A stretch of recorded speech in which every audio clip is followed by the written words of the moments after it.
कहानी ये कहानी नहीं, आपकी ज़िंदगानी भी है। पूरे परिवार को सुनने लायक कहानी और ख़ासतर लड़कियों को सुनने लायक कहानी जो बचाती है उनकी ज़िंदगानी। मछली और बगुले की कहानी। मछली ने बचपन छोड़कर यौवन की दहलीज पर कदम रखा ही था। अब इसे यौवन की उमंग कहिए, चाहे हार्मोनल इफ़ेक्ट। माता पिता की बंदिशें उसे पैरों में पड़ी हुई बेड़ियां लगती थीं। वो माँ बाप की नज़रों से छुपकर कभी कभार किनारे पर जाती जरूर थी।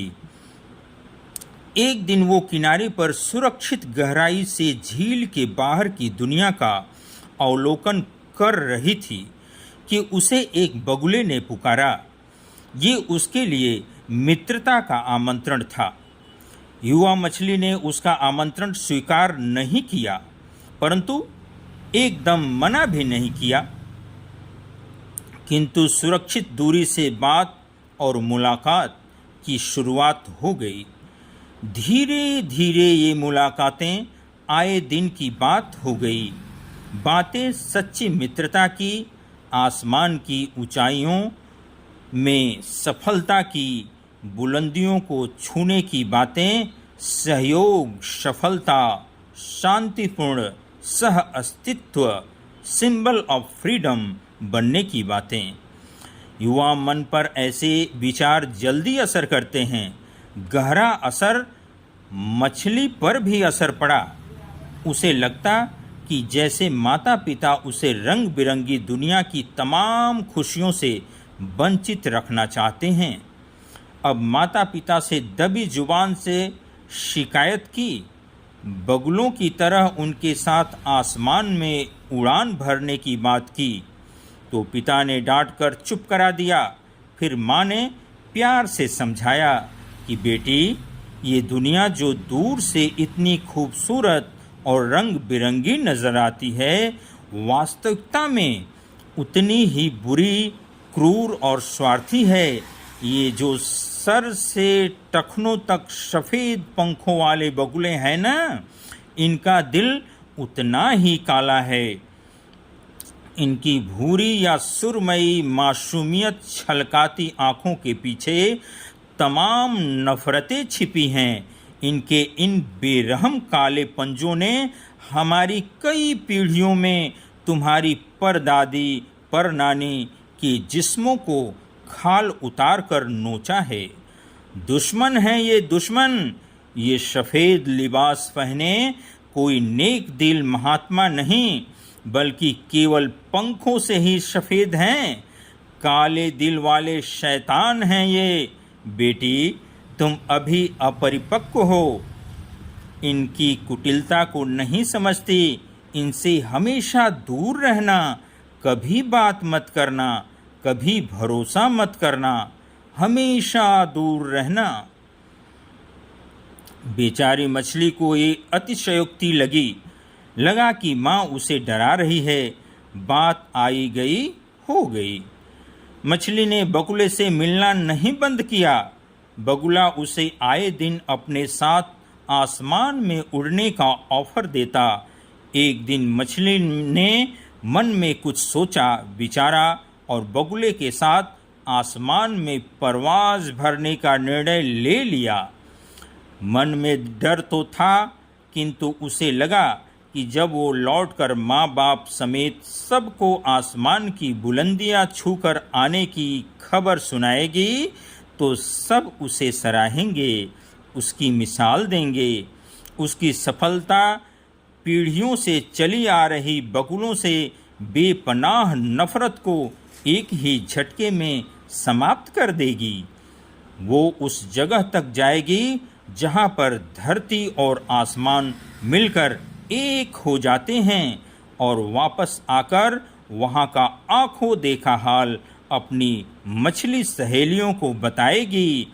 वो साबित कर देगी कि माता पिता की ये बात गलत है कि धरती और आसमान कभी भी एक नहीं हो सकते। बगुले भी नेक दिल और सच्चे दोस्त होते हैं। हम मछलियाँ उनसे बेवजह डरते हैं और नफरत करते हैं, आदि आदि आदि। माँ बाप की तमाम नसीहतों को दरकिनार करके मछली एक शाम अपने मित्र बगुले के साथ आसमान में उड़ान भरने के लिए तैयार हो गई। अपनी कल्पनाओं में सुनहरे सपने बुनती हुई बगुले के पास पहुंच गई। बगुला उसे पंजे में दबाकर उड़ चला। अभी पानी से निकले ज़्यादा वक्त न ही बीता था कि मछली को घुटन महसूस हुई। उसे सांस लेने में परेशानी हो रही थी। उसने बगुले से वापस झील में पहुंचाने पानी में जाने के लिए आग्रह किया। अपना दम घुटने की शिकायत की, किंतु अब बगुले ने अपना असली रंग दिखाना शुरू कर दिया। बगुले उसे लेकर एक सूखी चट्टान पर पहुंचा। वहां उसके जैसे तमाम बगुले थे। उनमें मछलियों को मिल बांट कर शिकार करने और खाने की रीति रिवाज चली आ रही थी। बगुले ने मिलकर मछली की खाल नोच कर उतार दी। वे उसे अपनी चोंचों में दबाकर उछाल रहे थे और उसके जिंदा जिस्म से छोटी छोटी बोटियां नोचकर खा रहे थे। मछली को अपनी माँ की नसीहतें बहुत याद आ रही थीं। उसे विश्वास हो गया था कि माँ की नसीहतें सच थीं। धरती और आसमान कभी एक नहीं हो सकते। मछलियों की बगुलों से कभी मित्रता नहीं हो सकती। कोई चांद सितारे नहीं तोड़ सकता। लेकिन अफसोस, अब कोई लाभ नहीं था। मछली की चीखें और बचाव की पुकार सुनने वाला वहाँ कोई भी नहीं था। उसके आंसू और खून परस्पर मिलकर बह रहे थे। मांस विहीन हड्डियों व सूखी चट्टान पर खून के दागों से सिंबल ऑफ फ्रीडम बन चुका था।